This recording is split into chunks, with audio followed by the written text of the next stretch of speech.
ஒரு பழைய நினைவு. 83ஆம் ஆண்டு இதே அவையில் நான் சட்டப்பேரவை உறுப்பினராக இருந்தபோது டெல்லியில் மத்திய அரசின் சார்பில் ஒரு கருத்தரங்கம், fiscal policies between centre and state relationship என்று மத்திய மாநில உறவில் பொருளாதார நிலைமைகள் என்கிற தலைப்பில் ஒரு கருத்தரங்கம். மாண்புமிகு அன்றைக்கு முதலமைச்சராக இருந்து நெஞ்சில் வைத்து போற்றுகின்ற புரட்சித் தலைவர் எம்ஜிஆர் அவர்கள் என்னையும் மாநிலங்களவை மேலவை உறுப்பினராக இருந்த மறைந்த மரியாதைக்குரிய வலம்புரி ஜான் சார் அவர்களையும் அதில் கலந்து கொள்ளுமாறு அனுப்பினார்கள். இன்று காலை இந்த தனித்தீர்மானம் தீர்மானம் வந்தவுடன் அதை எடுத்து நான் அந்த பழைய பேச்சு குறிப்பெல்லாம் எடுத்து படித்து பார்த்து கொண்டிருந்தேன். அன்றைக்கு என்ன நிலைமை இருந்ததோ அதிலே மிக அதிகமான மாற்றங்கள் இல்லாமல் இருப்பது எனக்கு கவலை அளித்தது. எத்தனை முறை உறவுக்கு நாம் கை கொடுப்போம், உரிமைக்கு குரல் கொடுப்போம் என்று சொன்னாலும் இப்படிப்பட்ட தீர்மானங்களை நாம் சரியான தருணத்தில் நாம் சிறப்பாக கொண்டு வந்திருக்கிற அரசின் தீர்மானம் என்று இதை நான் கருதுகின்றேன். எத்தனை காலம் அதை தொடர்ந்து நாம் வலியுறுத்தி வந்தாலும் அந்த மாற்றங்கள் விரைந்து நிறைவேற வேண்டும் என்று அனைவரும் ஒருமித்த கருத்தோடு அதை ஆதரிப்பது என்பது எனக்கு மகிழ்ச்சி அளிக்கிறது. உறுப்பினர்கள் அனைவரும் பேசுவதற்கான வாய்ப்பு இப்போது இல்லை. ஏனென்றால் அனைவரும் வரவேற்று தான் பேசப்போகிறோம். அடுத்தடுத்து தீர்மானங்கள் இருக்கிறது. இன்னும் நாம் அவையில் விவாதிக்க வேண்டிய பட்ஜெட் மீது பேச வேண்டிய குறிப்புகள் இருக்கிறது. மாண்புமிகு நிதி மற்றும் திட்டம் வளர்ச்சித்துறை அமைச்சர்களின் தீர்மானம் வாங்க வாங்க உட்காருங்க, பேசுங்க. நிறைய வாய்ப்பு கொடுக்குறேன், நிறைய வாய்ப்பு. காலையில் நிறைய மேகதால் நிறைய நீங்க பேசுனீங்க, உட்காரு, நீங்க பேசலாம், பேசுங்க. மாண்புமிகு பேரவைத் தலைவர் அவர்களே, இந்தியாவின் பொருளாதார வளர்ச்சியில் தமிழ்நாடு தொடர்ந்து முக்கிய பங்காற்றி வருகிறது.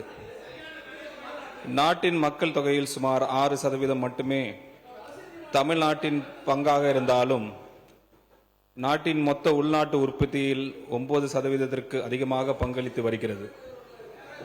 உற்பத்தி தொழில், ஏற்றுமதி, கல்வி, சுகாதாரம், அடிப்படை கட்டமைப்பு மற்றும் சமூக நலன் ஆகிய துறைகளில் தொடர்ந்து முதலீடு செய்து நாட்டின் ஒட்டுமொத்த வளர்ச்சிக்கும் தமிழ்நாடு குறிப்பிடத்தக்க பங்களிப்பை வழங்கி வருகிறது. மக்கள் தொகையை நிலைப்படுத்தல், பொது சுகாதாரம், கல்வி மற்றும் மனிதவள மேம்பாடு ஆகிய துறைகளில் தமிழ்நாடு பெற்றுள்ள சாதனைகளுக்கு நிதி பகிர்வு முறையில் உரிய அங்கீகாரம் வழங்கப்பட வேண்டும். மாநிலங்களில் தேசிய பொருளாதார பங்களிப்பு, நிதி முயற்சி, நல்லாட்சி திறன், மக்கள் தொகை செயல்திறன் மற்றும் வளர்ச்சி தேவைகளை ஆகியவை வரி பகிர்வுகளுக்கான அளவுகோலில் உரிய இடம் பெற வேண்டும் என்று தமிழ்நாடு அரசு தொடர்ந்து நிதிக்குழுவிடம் வலியுறுத்தி வருகிறது. எனினும் 15வது நிதிக்குழு தமிழ்நாட்டின் மாநிலங்களுக்கு இடையிலான பங்கு 4.079% இருந்தது. 16வது நிதிக்குழுவில் அது 4.097% ஒரு மிக சிறிய அளவில் உயர்ந்துள்ளது என்பது கவலைக்குரியதாகும். இந்த தீர்மானம் எந்தவித சிறப்பு சலுகையும் கோருவதல்ல. அரசியல் அமைப்பின் நிதிசார் கூட்டாட்சி கொள்கைகளுக்கும் ஏற்ப தமிழ்நாட்டுக்கு உரிய நிதி பகிர்வு வழங்கப்பட வேண்டும் என்பதையும், எதிர்கால வரி பகிர்வு ஏற்பாடுகளில் முன்னேற்றம் கண்ட மாநிலங்களின் நியாயமான நலன்களும் உரிய அங்கீகாரம் வழங்கப்பட வேண்டும் என்பதை மட்டும் வலியுறுத்துகிறது. நிதிசார் கூட்டாட்சியின் அரசியலமைப்பு சட்ட கொள்கையின் அடிப்படையில் தமிழ்நாட்டின் நியாயமான நிதி நலன்களை பாதுகாப்பதற்கான மக்களின் ஒருமைந்த குரலை இந்த தீர்மானம் பிரதிபலிக்கிறது.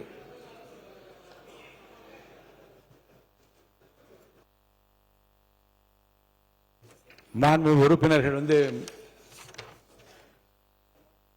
திமுக சின்னத்தில் திராவிட முன்னேற்ற கழகத்தில் இந்த மாற்றுக் கட்சியினர் திரு கே நித்யானந்தன், திரு மு தமிமுன் அன்சாரி, முனைவர் எம் ஜவஹருல்லா, திரு மு ராமச்சந்திரன். ஏற்கனவே அலுவலக கூட்டத்தில் நான் சொன்னேன், திராவிட முன்னேற்ற கழக சிம்பிள் அதோட சின்னத்தில் நின்றவர்களுக்கு திராவிட முன்னேற்ற கழக கொறடா அனுமதி அளித்தால் தான் நான் பேச அனுமதிக்க முடியும் என்று நான் சொல்லியிருக்கிறேன். அந்த வகையில் திராவிட முன்னேற்ற கழகத்தின் சார்பில் ஒருவர் பேசிவிட்ட பிறகு மற்றவர்களுக்கு அனுமதி இல்லை.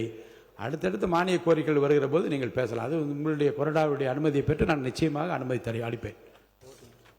மாண்புமிகு நிதி திட்டம் மற்றும் வளர்ச்சித்துறை அமைச்சர் அவர்களின் தீர்மான பேரவை முடிவு கூட்டப்படுகிறது.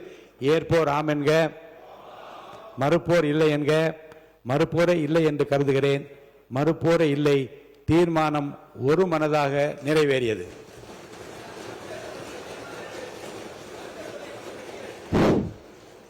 பிளே ஸ்டோர் மற்றும் ஆப் ஸ்டோரில் இருந்து பாலிமர் செயலியை QR கோடு மூலம் பதிவிறக்கம் செய்யுங்கள். செய்திகளை உடனுக்குடன் பெறுங்கள்.